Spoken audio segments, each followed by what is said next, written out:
Hey, welcome back to Mocktails with Marina. I'm your host, Marina, and you're also listening to Day 6, which is the final episode for now of the Department in a Box series. Over the last 5 episodes, we've walked through the departments that turn your non-alc bar, bottle shop, or third space from chaos and vibes into a real, functional, and scalable business. And today, we're wrapping it up with the department that has the fastest, most direct impact on your customer experience and your profitability, because we're talking about menu and product management. Your menu is not just a menu, right? It's a strategy, it's a financial model, it's a marketing engine, it's the heartbeat of your brand, and it is quite literally the list of offerings that allow you to make money as a business, right? Your menu, whether you're selling drinks, bottles, services, anything, it is your list of offerings. This is the Mona Lisa of your business. This matters, right? The reason that we need to consider this as a full department rather than just a task is it's a big one. So let me tell you a story, right? So like most people treat their menu like a Pinterest board. They think that it's some sort of like creative mood board, a list of things they like, or whatever their supplier pitched to them last, thinking that it was some sort of great deal. But in reality, if you want profitability and consistency, your menu needs to be managed like an actual department. So this is not just some craft project you put together when you feel like it. This isn't something that should be taken lightly. This is the heartbeat, right? So this means that in order for it to function like an actual department, you need to have a central database of every ingredient, every vendor, every pricing change, every seasonal special, every cost formula, every margin calculation, every substitution, every discounted item, and every recipe update. This is a science. This is literally your business. This is literally your life's work, right? So when this information all lives inside of a single Notion dashboard, rather than being scattered across text messages, Google Sheets, your memory, your email, all of a sudden everything becomes so much easier. So it becomes much easier to update prices, roll out seasonal specials without burnout, train staff, placing orders, tracking shortages, preventing waste, and this also allows you to make better decisions. So all of a sudden now you're not scrambling, you're not feeling muddy in the water. Like you can very clearly see what is your highest performer, what isn't, what makes sense, what doesn't. This is the difference between running a bar or bottle shop that feels like it's reinventing itself every season and a bar that runs like it's actually been here for 20 years. So that being said, the biggest mistake we see is that people design menus based on just taste and vibes. So more of like a marketing department rather than like actual numbers and strategy marrying it with the operations department, right? Like you need to have both marketing and ops, but one has to come first. And I'm so sorry, it's not the pretty one. It's the operations side. You cannot build a profitable business when you don't know your COGS or cost of goods sold. You cannot build a profitable business when you can't remember which vendor supplies what. If you don't track ingredient cost changes, if you're only creating specials based on mood, maybe also you might have been someone who creates recipes but no one follows them. Now, of course, side note, if that happens, that's definitely also an employee manual SOP issue. So make sure you've checked out that department in a box if you haven't already. But also you can't build a profitable business when you are approving seasonal menus without costing them out.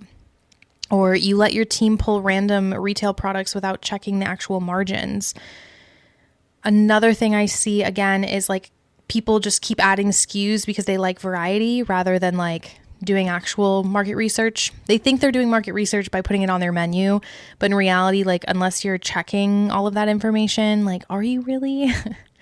So if you're doing all of these things that are mistakes, then you are on the fast track to shrinking your margins, running out of things, overspending on inventory, wasting product, having training nightmares, a whole bunch of confusion, and quite frankly, you'll have an operation that feels heavy, not fun, and that causes staff turnover. It makes it hard to create regulars out of customers. And overall, you're just like running your business on hard mode, but like it's not even smart mode. So it's like the whole work smarter, not harder thing is what is incredibly important here. Like your menu should be your biggest asset, not your biggest source of stress. So if you want to talk about what a menu and product management system actually does, this is what the department looks like inside of a real business and inside of our menu and product department in a box. So number one, you have to have a centralized ingredient product database. So every ingredient you use and every retail item you sell should all be in one sheet. And there should be quite a few different fields here in order for you to understand all of those metrics we spoke about, right? So creating this table, I know it's not super fun the first time, but once it's there, like you'd be surprised. You don't actually update things as often as you might think. And this is going to save you hours per month, like hours, truly. You're not going to have to be going through all these different systems to understand what your data is trying to tell you, what makes sense profitability wise, because one of your biggest sellers could actually be leaking you money if you're not doing it in an effective way. And having this centralized ingredient and product database inside of Notion that has formulas that helps you understand all of your COGS, all of your margins, and including pricing recommendations, this is going to be a game changer for you. Now, the next thing that a menu and product management system actually does is vendor and supplier tracking. So what this means is if you have different managers or different people who are doing ordering, shopping for you, you are ensuring that everything that you are serving to everybody is consistent across the board. It also helps you understand if your vendors are ripping you off, if you have a terrible sales rep, and if you need to make adjustments based on that. Sometimes our biggest costs don't even have to do with the product, but it has to do with like whether it's shipping or like the headache that comes from the ordering and the fact that there's all these missed opportunity costs that could come up with a bad vendor or supplier. So if you've ever had to resubmit an order because you couldn't remember the rep's email, this kind of fixes that problem too. So again, no matter who you are, who you integrate into your management team to do these tasks, you don't have to constantly be answering questions, number one. Your brain is downloaded. But number two, again, it helps you see seasonally. If you're trying to move the lever on your business and make it more profitable, this will help you do that without even making an additional sale, simply just updating how you're selling. Now, the third thing that a menu and product management system actually does is it helps you with seasonal menu planning.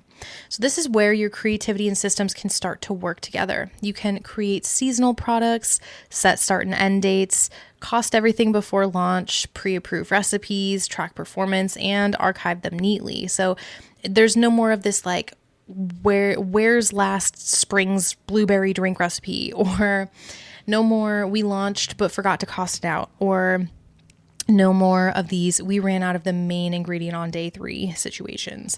That would be terrible. But another thing to consider here with this menu and product management system is that it allows you to make general pricing strategy and general database decisions, right? So doubling down on everything that we have mentioned here, like you're actually running a business based on facts, not like feelings.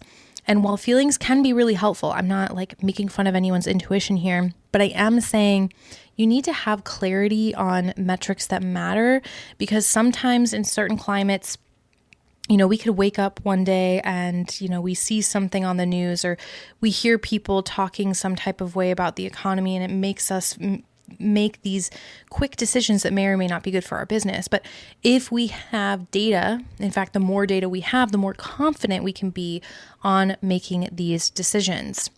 And that leads us into like anytime you want to do an update. So it's very normal to want to do if you're in a bar, bottle shop, to update your menus at least once a year. I'm not talking seasonal. I'm talking like your baseline menu, right? And the thing is, like most businesses update the menu by opening a Canva file and hoping for the best, but a real system should include like an entire process, right? So you have recipe approvals, COGS review, margin checks, inventory impact, vendor availability, pricing strategy, staff training. You absolutely do not want to just launch a new menu without them knowing. You want to give them time to adjust.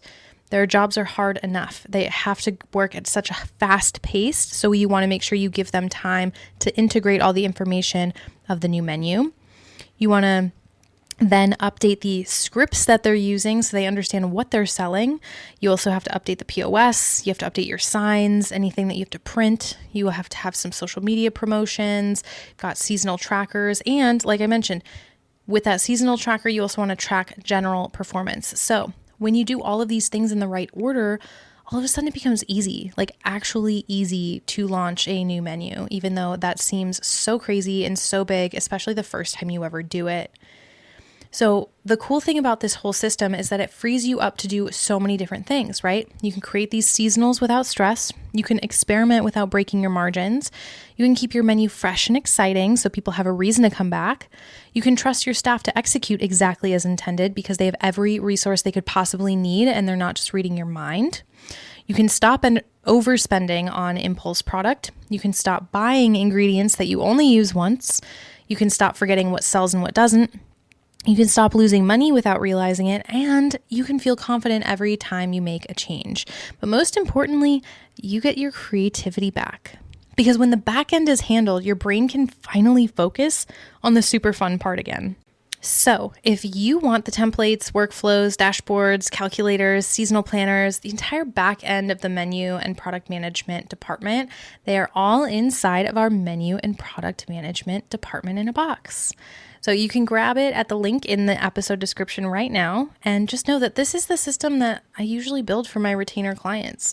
The ones that keep their menus consistent, scalable, cost-effective, and easy to run. Yes, this is absolutely the system, as well as everything else in this Department in a Box series that creates $1 million a year plus businesses, right? So if you want a menu that sells, a menu that's profitable, and a backend that supports your creativity instead of fighting it, this is exactly where you want to start. Now, this episode officially wraps up the Department in a Box series for now. Over the last 6 episodes, you've seen exactly how real businesses are built through systems, clarity, and departments that work together. And if you missed any of the episodes, please go back through and listen to all 6. I purposely tried to make them as quick as possible, very bite-sized, so you can get through them and pack a punch. This is basically a crash course in operational leadership. So I'll see you in the next episode, which is episode 100. So crazy. It's been a crazy last 2 years of making this podcast. But until then, I want to encourage you to keep building, keep refining, and keep creating the businesses that you know that you're meant to lead. As always, if you need anything, do not hesitate to reach out. hello@marinamars.com. I got you, and I'll help you figure out what next step you need to take in order to do what you got to do with your business.